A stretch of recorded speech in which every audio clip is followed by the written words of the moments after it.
ವೀಕ್ಷಕರೇ, ಶೀತ ಮತ್ತೆ ಕೆಮ್ಮಿಗೆ ಯಾವ ರೀತಿಯಾಗಿ ಮನೆಯಲ್ಲೇನೆ ನೈಸರ್ಗಿಕವಾಗಿ ಸಿರಪ್ ಮಾಡ್ಕೊಬಹುದು ಅನ್ನೋದನ್ನ ತೋರಿಸ್ಕೊಡ್ತೀನಿ. ನೀವು ನೋಡ್ತಾ ಇದ್ದೀರಾ ವಿಜಯ ಕರ್ನಾಟಕ. ವೀಕ್ಷಕರೇ, ಈ ಸಿರಪ್ ಮಾಡ್ಕೊಳ್ಳೋದಕ್ಕೆ ತುಂಬಾನೇ ಸುಲಭ. ಅದಷ್ಟೇ ಅಲ್ಲದೆ ನಿಮ್ಮ ಮನೇಲಿರುವಂತ ಇಂಗ್ರೀಡಿಯೆಂಟ್ಸ್ನೇ ಬಳಸಿ ಮಾಡ್ತಿರೋದು ಮತ್ತೆ ಏನು ಕೆಮಿಕಲ್ಸ್ ಹಾಕಿಲ್ದೆ ಇರೋದ್ರಿಂದ ತುಂಬಾ ಆರೋಗ್ಯಕರವಾಗೂ ಇದೆ. ಸೊ ಬನ್ನಿ, ಈ ಸಿರಪ್ ಮಾಡೋದಕ್ಕೆ ಏನೆಲ್ಲ ಬೇಕು ಅಂತ ಮೊದಲಾಗಿ ತೋರಿಸ್ತೀನಿ. ನಮಗೆ ಬೇಕಾಗಿರೋದು ಶುಂಠಿ, ಆಮೇಲೆ ಜೇನುತುಪ್ಪ, ನಿಂಬೆಹಣ್ಣು, ಜೊತೆಗೆ 1 ಸ್ಪೂನ್ ಅಷ್ಟು ಆಲಿವ್ ಎಣ್ಣೆ. ಮೊದಲು ಶುಂಠಿನ ಚೆನ್ನಾಗಿ ತೊಳೆದು ಸಿಪ್ಪೆನ ತೆಗೆದಿದ್ದೀನಿ. ಅದನ್ನ ನಾವು ಗ್ರೇಟ್ ಮಾಡ್ಕೊಬೇಕು. ನಮಗೆ ಶುಂಠಿ ರಸ ಬೇಕು, ಹಾಗಾಗಿ ಗ್ರೇಟ್ ಮಾಡ್ಕೊಳ್ತಾ ಇದ್ದೀನಿ. ಈ ಶುಂಠಿನ ಗ್ರೇಟ್ ಮಾಡ್ಕೊಂಡಿದೀವಲ್ಲ, ಅದರಿಂದ 2 ಸ್ಪೂನ್ ಅಷ್ಟು ರಸನ ತಗೊಳ್ಳಿ.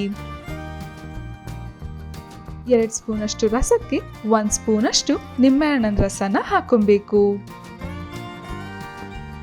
ನಿಂಬೆಹಣ್ಣಿನಲ್ಲಿ ಇರುವಂತ ಆಂಟಿ ಇನ್ಫ್ಲಮೇಟರಿ ಪ್ರಾಪರ್ಟಿ ಗಂಟ್ಲಲ್ಲಿ ಏನಾದ್ರೂ ತುರಿಕೆ ಇದ್ರೆ, ಇಲ್ಲ ಅಂದ್ರೆ ಇರಿಟೇಷನ್ ಆಗ್ತಿದ್ರೆ ಅದನ್ನ ಗುಣಪಡಿಸುತ್ತೆ. ಅದಷ್ಟೇ ಅಲ್ಲದೆ ಶ್ವಾಸಕೋಶ ಆರೋಗ್ಯವಾಗಿ ಇಡ್ಸೋದಕ್ಕೆ ಸಹಾಯ ಮಾಡುತ್ತೆ. ಈವನ್ ಒಣ ಕೆಮ್ಮು ಇದ್ರೆ ಅದನ್ನ ಗುಣಪಡಿಸುತ್ತೆ.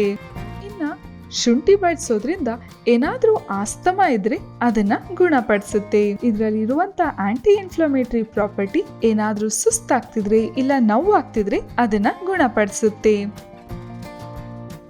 ನೆಕ್ಸ್ಟ್ 1 ಸ್ಪೂನ್ ಅಷ್ಟು ಆಲಿವ್ ಎಣ್ಣೆನ ಹಾಕೊಳ್ಳೋಣ. ಆಲಿವ್ ಎಣ್ಣೆ ಬಳಸೋದ್ರಿಂದ ಗಂಟ್ಲನ್ನ ಆರಾಮಾಗಿಡ್ಸುತ್ತೆ ಮತ್ತೆ ಕೆಮ್ಮನ್ನ ಕಮ್ಮಿ ಮಾಡುತ್ತೆ. ನೆಕ್ಸ್ಟ್ ಇದಕ್ಕೆ 1 ಸ್ಪೂನ್ ಅಷ್ಟು ಜೇನುತುಪ್ಪನ ಹಾಕೊಳ್ಳೋಣ. ಜೇನುತುಪ್ಪ ಬಳಸೋದ್ರಿಂದ ಆರಾಮಾಗಿ ನಿದ್ರೆ ಮಾಡಬಹುದು. ಯಾಕೆ ಅಂದ್ರೆ ಜೇನುತುಪ್ಪ ಬಳಸೋದ್ರಿಂದ ಕೆಮ್ಮನ್ನ ಕಮ್ಮಿ ಮಾಡುತ್ತೆ. ಹಾಗಾಗಿ ರಾತ್ರಿ ಹೊತ್ತು ಆರಾಮಾಗಿ ನಿದ್ರೆ ಮಾಡಬಹುದು. ಕೆಮ್ಮನಷ್ಟೇ ಅಲ್ಲ, ಗಂಟ್ಲಲ್ಲಿ ಏನಾದ್ರೂ ತೊಂದರೆ ಇದ್ರೆ ಅದನ್ನು ಕೂಡ ಗುಣಪಡಿಸುತ್ತೆ.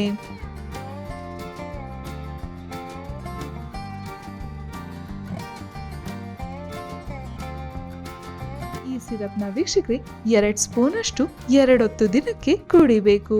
ಬೆಳಗ್ಗೆ ಮತ್ತೆ ರಾತ್ರಿ ಕುಡಿದ್ರೆ ಒಳ್ಳೆಯದು. ಸೊ ನೀವು ಕೂಡ ಈ ನೈಸರ್ಗಿಕವಾದ ಸಿರಪ್ನ ಮಾಡಿ ಕುಡಿರಿ. ಹಾಗಾಗಿ ಶೀತ ಕೆಮ್ಮು ಬರೋಲ್ಲ.